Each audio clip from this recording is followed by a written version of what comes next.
자, 시작하겠습니다. 이번 시간은 518페이지 내용입니다. 거기 양도차익 계산 특례 나옵니다. 특례. 특례는 다른 건 아니고요. 조금 특별하다 이 뜻입니다.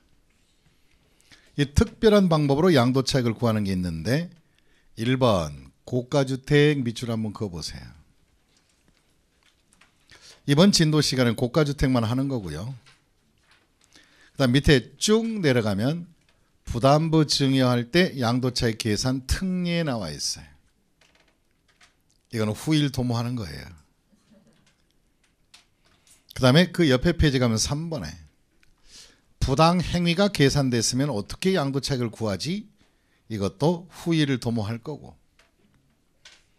그 다음에 네 번째가 증여재산 2월 과세라고 있는데 아주 특별한 경우죠 이게. 그러면 2번, 3번, 4번은 후일 도모고 이번에 해야 될 것이 바로 뭐냐? 고가주택의 양도차익 계산 특례 1번을 하게 됩니다. 첫째, 고가주택이다. 비싼 집이라는 것이죠. 그럼 먼저 선을 들으셔야 됩니다.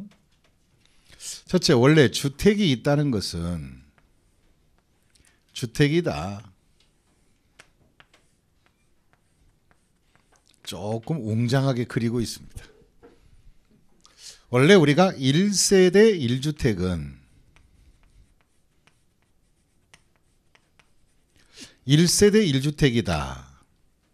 그럼 양도소득세에서 한 가족당 한 채의 주택을 2년 이상 보유하다가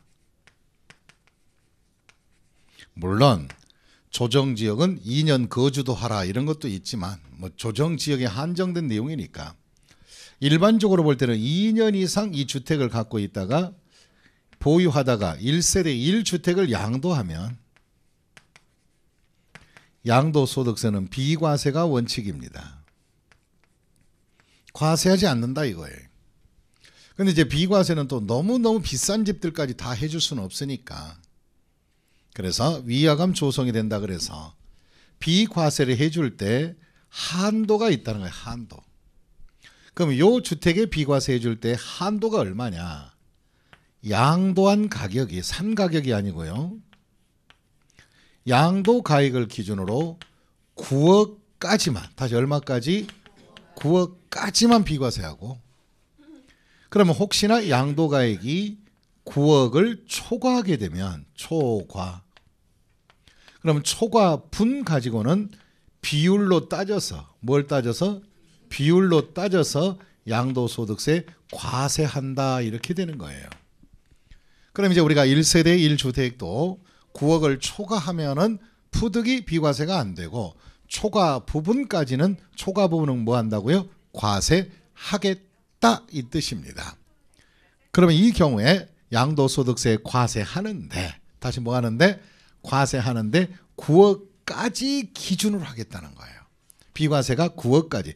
9억을 초과하면은 과세하겠다 이 뜻이라고요. 그럼 이제 계산을 해보겠습니다. 만약에 내가 이 집을 샀을 때 처음에 취득했을 때 취득가액하고 자본적 지출, 양도 비용 다 해서 필요 경비가 7억이 들어갔다. 근데 7억짜리 바로 원가 경비가 7억인데 이것을 1세대 1주택의 비과세 요건을 갖추어서 이것을 10억에 내다 양도하였다면 이 사람은 비과세 부분과 과세할 부분이 섞여 있다 이거예요. 그러면 10억 중에서 얼마까지는 비과세로 털고 9억 그 다음에 9억을 초과한 얼마는 1억은 양도세 매길 양도 가격이 되는 거예요. 그럼 결과적으로 일단은 양도 차익을 구하고 무슨 차익을 구하고? 양도 차익을 구하고 바로 10억 중에서 1억은 과세할 걸로 뽑아주라 이 뜻입니다. 그러면 결과적으로 계산해 보겠습니다. 필요 경비가 얼마고? 7억. 양도가 얼마? 10억 했으니까 일단은 전체를 한번 구해봐야 돼요. 10억 마이너스 필요 경비 7억 하니까 총 양도 차익은 전체 양도 차익은 총 차익은 얼마? 3억. 그럼 요 3억은 전부 비과세가 안 되는 차익이다 이거지. 그럼 과세하겠다.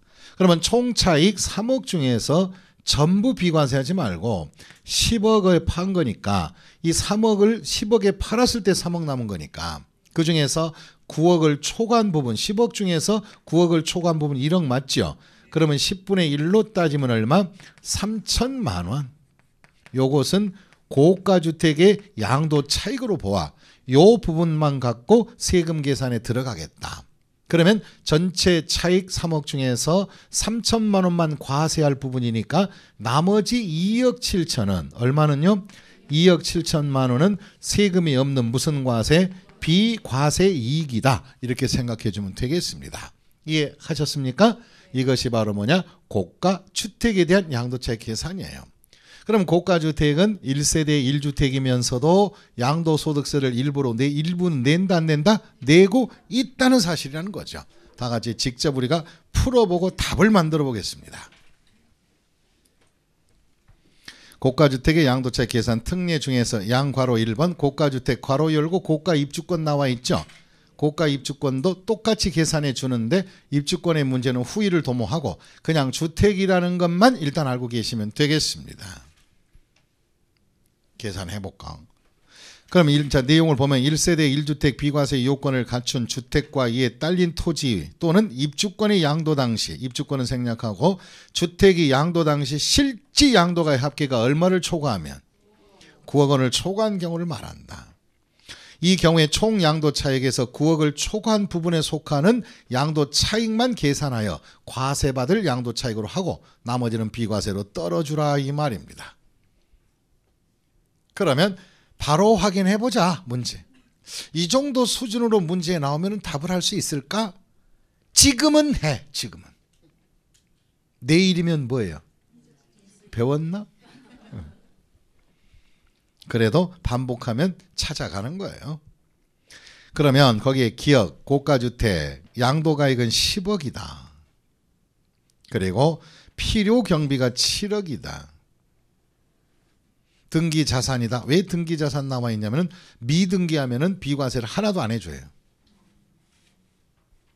그러면 거기에서 전체 양도 차익은 총 얼마 나왔다? 3억. 3억 중에서 전부 다 비과세 못한다. 그 중에서 10억 중에서 9억을 초과한 얼마는 1억은 과세해 들어가겠다 이 소리라고. 그래서 밑에 공식을 잘 봐. 그럼 고가주택의 양도차익을 구한다면 전체 양도차익 얼마에서 3억에 곱하기 10억 중에서 9억을 초과한 부분 나오죠. 그럼 1억이 되겠지. 괄호를 풀면.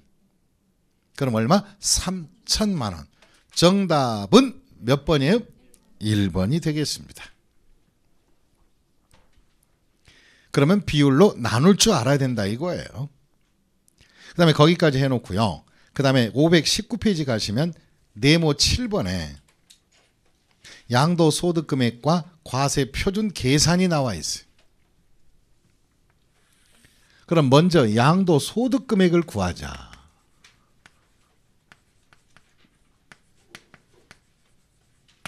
그럼 양도소득금액은 어떻게 구하나요? 또 과표는 어디까지 가나요? 그럼 먼저 그림에 그려놓은 그 박스를 보겠습니다. 제일 먼저 양도 차익이 나왔으면 계속 이거 하는 거예요. 아까 했던 양필, 차장, 소기세 들어가고 있는 거예요. 그럼 양필이는 아까 했으니까 이제 뭐예요? 차장 해줘야 돼. 차장. 그 양도 차익에서 무엇을 빼달라고요? 장기 보유, 특별 공제를 빼서 소득을 구하고 소득자에 대한 기본 공제까지 해주면 과표가 나온다. 그러면 이번 주제는 뭐냐? 소득 금액 계산에 바로 기본 주제가 되는 거예요. 그러면 칠판 보겠습니다. 그럼 양도 소득 금액은 공식 그대로 해당 자산의 양도 차익에서 마이너스 뭘 빼줘라고요? 장기 보유 특별 공제를 해달라. 그럼 장기 보유 특별 공제는 이것을 빼줘야 소득이 나온다 이거지. 소득.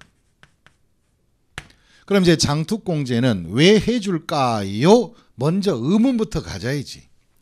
우리가 양도소득은 만약에 5년 갖고 있다 판다면 그 소득이 1년치에 아니면 5년 쌓인 거예요. 5년 쌓인 걸 지금 판 바람에 한 방에 발생한 거 아니겠어요? 그럼 5년간 누적된 이익이 한 방에 세금 계산하니까 소득이 너무 많이 기간적 결집이 된 거예요. 그래서 그 기간의 보유 기간 동안에 물가 상승 정도는 뭐하자? 제거 좀 해주자. 그런 취지에서 장특공제를 해주는 거예요. 그래서 결집된 이익금을 좀 완화시켜 주자. 어느 정도 빼줘야지. 그런 거 하나도 안 빼주면 이 양도소득세는 산술적으로 남는 이익인데 실제 수익이 아니야. 양도소득세는 산술적인 이익일 뿐인데 그런 것도 감안해 주지 않고 세금 부과하면 좀 그렇지 않냐. 그래서 장특공제 해주는 거예요. 또 내가 괜히 어려운 말 썼나 보다. 산술적인 이익. 왜 산술적인 이익인지 보세요. 원래 사실상은요. 양도소득세는 이 법 폐지해야 돼요. 양도소득은 소득도 아닌데 소득으로 산술적으로 만들어 놓은 거예요. 이게. 보실래요? 가만히 보세요. 제가 이 고양시 지역에서 아파트를 하나 샀는데 조그만 거 60평짜리 말이에요. 제 몸으로 해서는 그 정도 맞춰야 되겠죠. 네, 농담이고요. 33평 샀는데요. 그때 처음 샀을 때 1억 5천 주고 샀어요. 10수년 전에. 지금 그 아파트를 10억에 판다면 이익 많이 남았어요? 적게 남았어요? 수치로 남는 것이지 실제 이익은 한 푼도 없어요. 그럼 10억을 돈 받고 그 다음날 똑같은 그 아파트 유사 아파트를 산다면 10억 더 들어가 덜 들어가? 거 봐요. 이익도 없잖아 이게. 그죠? 단지 숫자적인 이익일 뿐이라는 거지. 그래서 양도소득세는 원래 과거에 폐지하려고 그랬어요. 이건 소득세가 아니다 이게. 원천이 뿌리가 없는 소득 아니냐. 그러다 보니까 폐지하려다가 또 국가에서는 세금 걷던 걸 안 걷으면 또 섭해 안 섭해. 그러니까 유지를 하되 그 대신에 물가 상승을 좀 해주자. 장특공제 이런 제도가 만들어진 거예요 이게. 그럼 이제부터 장기부 특별공제는 어떤 것을 대상으로 하겠습니까? 얼마나 해줍니까? 이제 여기서부터 들어가는 거예요. 첫째 1. 장기부 특별공제의 대상은 어떤 물건이 장특공제 해줍니까? 양도소득세 모든 물건이 다 됩니까? 아닙니다. 장기부 특별공제는요.